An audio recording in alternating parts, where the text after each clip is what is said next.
The views, takes and opinions expressed on this show are of the host's own and do not represent the views, takes and opinions of the Main Event Mark, PWPH Wrestling Network and its affiliates. Material and sources mentioned in this episode is for general and commentary purposes only. This episode might include strong language and may not be suitable for children. Listener discretion is advised. Stay safe and stay wrestle everyone. Welcome to the Main Event Mark. Okay, so let's continue on our tomfoolery this week on the Main Event Mark podcast. Welcome, and thank you for listening on the main event. Again, my name is Angelo. Thank you very much for listening every week on the show. So this is our episode number 2 this week on the pod. So we will talk about AEW this week on the pod. So there's a lot of things that needs to be talked about on this show, this promotion. Of course, we will talk about AEW Maximum Carnage, Rampage, or whatever. But mainly, we will focus on this headline that we saw just a few days ago. So, we saw some news on this week's wrestling. We saw some tomfoolery stuff here. So AEW announced during this week's Dynamite that Grand Slam Australia will air at 8 p.m. Eastern on February 15, 2025 on TNT and on Max. However, confusion is now rising further as the graphics of Tony Storm challenging Ryan May for the title at Grand Slam, as TNT is actually scheduled to air Saturday's festivities for NBA All-Star at the same time on this network, and a key event for NBA and on this network. So this might be also the last on this network on TNT. This is really confusing and really stupid as fuck. So in the latest episode of the Wrestling Observer newsletter, of course, we are not gonna miscredit this source, since this is directly from Tony's mouth, and we will talk about this in a bit. So Tony Khan has adjusted its plans to avoid a direct scheduling conflict with the NBA. Right now, the plan for Grand Slam is to air on TNT after the NBA coverage, which in theory would give a gigantic lead in, but would be airing very late. The show itself would start at around 2:30 a.m. late Friday night, so it would be a 21-hour or so tape delay. Hindi pa rin sobrang linaw actually if Max will air the show live. The revised schedule positions AEW to be potentially benefit from a strong NBA lead-in, but it means sobrang labo naman that kailangan nilang air to ng sobrang late, 2 a.m. in the morning. Adding to the competition, WWE NXT will run its PLE Vengeance Day on February 15, going head-to-head with the NBA. The overlap between major wrestling events and NBA programming on the same night highlights an increasingly packed sports entertainment calendar. So, let's talk about this. Yes, this was reported by Dave Meltzer, Wrestling Observer newsletter. So typically, Dave is the one who is talking directly, representing AEW, because he's a fool in Scenariat. So, to me, here's my observations so far.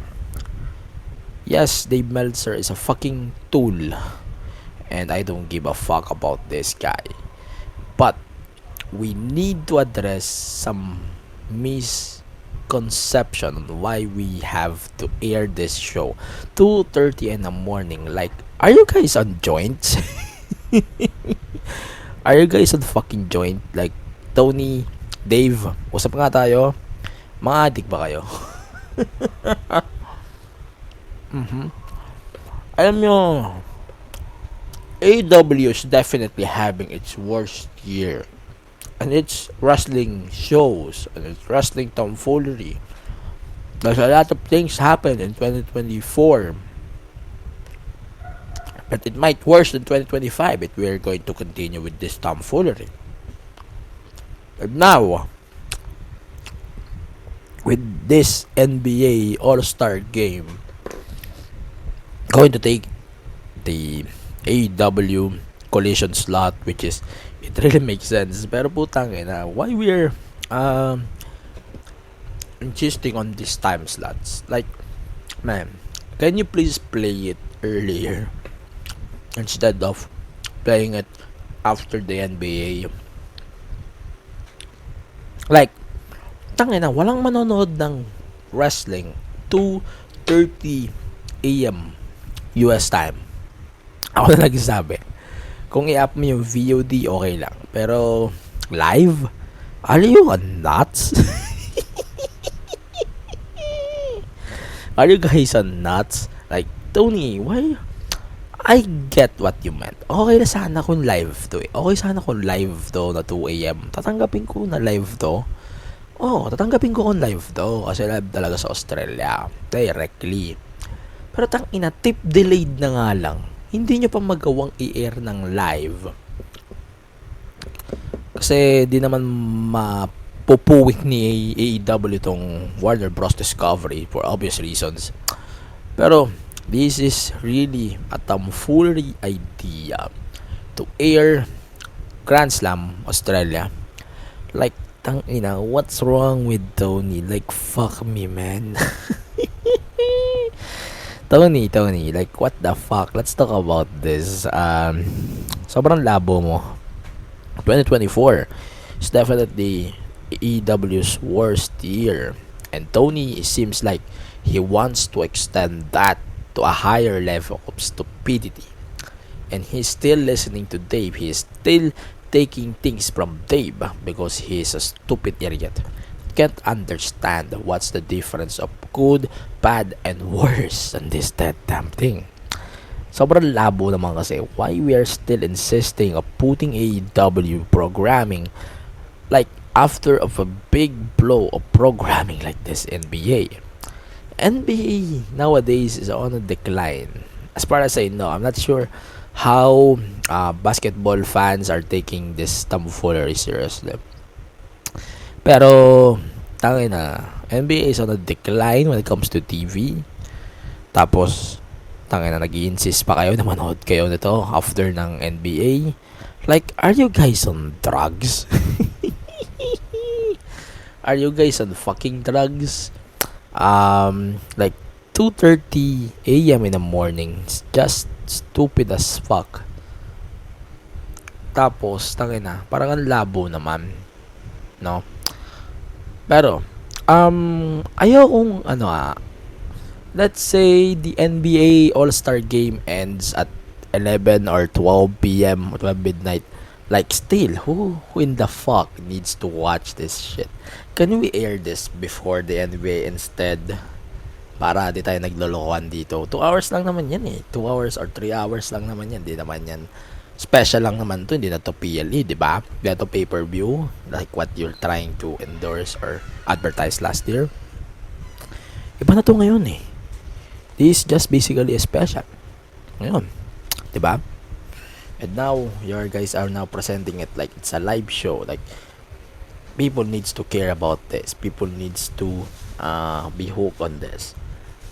And then, we got now Toni Storm versus Mariah May for the AEW Women's title. I'm starting to be thinking, or I'm starting to think that this might be the time that Toni Storm gets the title back. Because she's that over because she's that over as fuck. Yun lang yun. Yun. So, that's it for our AEW talk. And I wish Tony can consider changes on this time slots and this tomfoolery. Yun. AEW Maximum Carnage. Let's continue with this. Ano ba tawag dito? Interesting yung venue nito in Cincinnati, Ohio. So, this is a smaller venue. This is a ano tawag dito? Sort of a music hall rather than a wrestling arena. So we have Kenny Omega versus Brian Cage. And this match was fine. But was really good. I'm not really expecting that much. Pero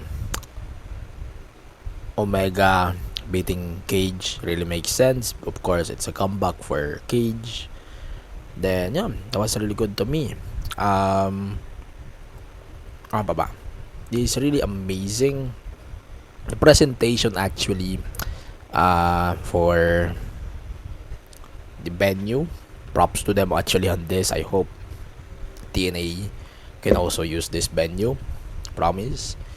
Then we have also Swerve Strickland and Ricochet building their feud. So yes, we're definitely getting a match between both of them in 3 weeks. Okay. Then we have the Hurt Syndicate versus Private Party and Mark Briscoe. Okay. This is not that interesting match, to be honest. Klaro na siya for the tag titles, pero sobrang flat pa din ng storyline sa totoo lang. Then ito medyo nakakapwisit to. Jeff Jarrett and MJF. I don't know, but this feud between both of them is definitely not working as fuck to me so far. This is not working. As in 2025, going after someone by calling his wife mother or girlfriend, stupidity. It's completely unnecessary and ineffective. Wala kayo sa school, trust me. This is not effective to me. Calling out Karen Jarrett's history with Kurt Angle is now dead. Putang ina, why we're still into this? And MJF, this is very ineffective as fuck. This is flat as hell. Fuck this. Fuck this. Sobrang walang kwenta nito, man. I used to like MJF promos, but this might be the worst one in my opinion. Sobrang flat. So, Christian Cage defeated Hook. Or Hook defeated Christian. Then Samoa Joe returned in action, saving Hook. Then we have obviously the gauntlet match. So Chris Statlander, Jamie Hayter, Megan Bayne, Julia Hart, Willow Nightingale, Toni Storm, and of course Harley Cameron. This is amazing, to be honest. Pero this was a little bit okay. Si Megan Bayne is from Stardom. Okay. I cannot wait to see more of her, by the way. I hope AEW can tell us something more about her. Sa totoo lang. Pero knowing it's AEW, of course, we might not get that.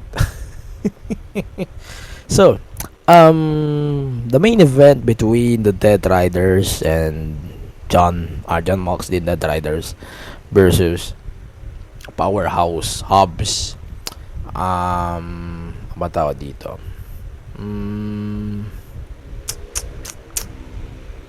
This was a little bit fine to me, pero this was a little bit flat. The match was flat. The thing was flat. Medyo nakulangan ako. They're trying to come back on AEW programming, but this was a little bit flat to me. I know they're building Revolution, they're definitely building Grand Slam Australia, but this was a little bit flat as fuck. As in, sobrang flat. Parang there's something things that I don't think really we need to talk about, but AEW definitely bumabawi sila, but some parts of the show are definitely flat as fuck. So let's continue since this is a regular programming. On Tuesday, we will talk about the review for TNA Genesis review. So let's talk about my predictions for TNA Genesis. So as you may know, we talk about the partnership between WWE and NXT and that previous episode of the show. So we got some finalized details for the card. So TNA NXT will also involve on this PLE. So this might be the first show that we are getting the TNA WWE thing participating. So we have some predictions for the show. So let's start with Moose versus Ace Austin. So this was about tawag dito. This is going to be the ano ba tawag dito? teka. Ano ba tawag dito? I think Moose teased weeks ago that he might retire the Tyro.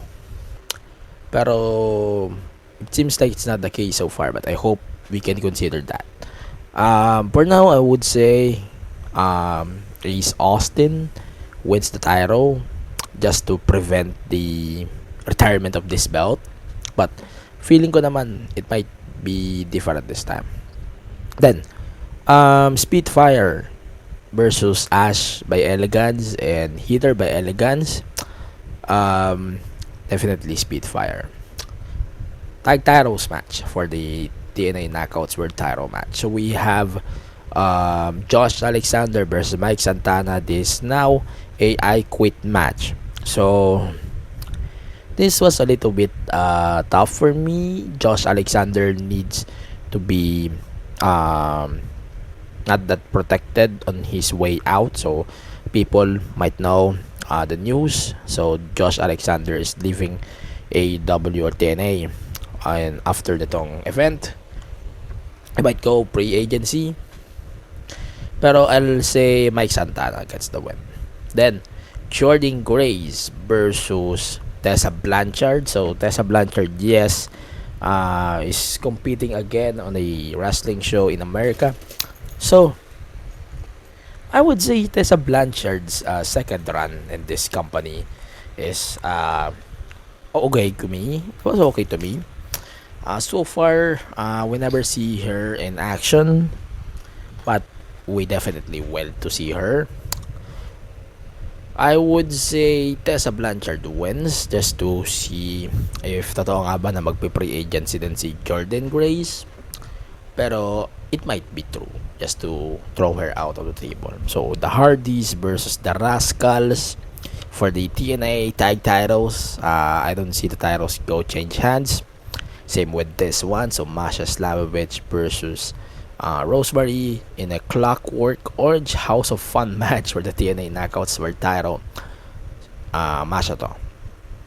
This is another tag match. The System, Eddie Edwards and Brian Myers versus Eric Young and Steve Macklin. The System to. It might be go to the System. Then the main event, it's Nick Nemeth versus Joe Hendry for the TNA Knockouts World Title. So on this one, it might be go to Nick Nemeth, pero I'm not thinking that much to see Joe Hendry win the title and then go to NXT with this belt as part of this TNA partnership. We might see that sooner than later. So safe to say, Joe Hendry wins the title. So let me know what you think for TNA Genesis this Monday Manila time here in the Philippines. We will do a review of that on the pod on Tuesday or Thursday this week on the pod. So that should be it for our 2 episode pods this week on the show. Thank you again for always listening on this show. I hope you can still tune in on every episode of the show. Let me know, by the way, also what you think on this audio. I think the audio of our recent episodes was actually really good thanks to my new microphone Mauno. This is actually really good to me. Sobrang ganda ng output pagkalabas ng audio. So sa akin ang ganda lang. So that's it again for this episode of the Main Event Mark podcast. And I hope you can listen and support the show every week on Spotify, Apple Podcasts, YouTube, and the rest of the podcast platforms. And then, please also listen to our past episodes here on the show.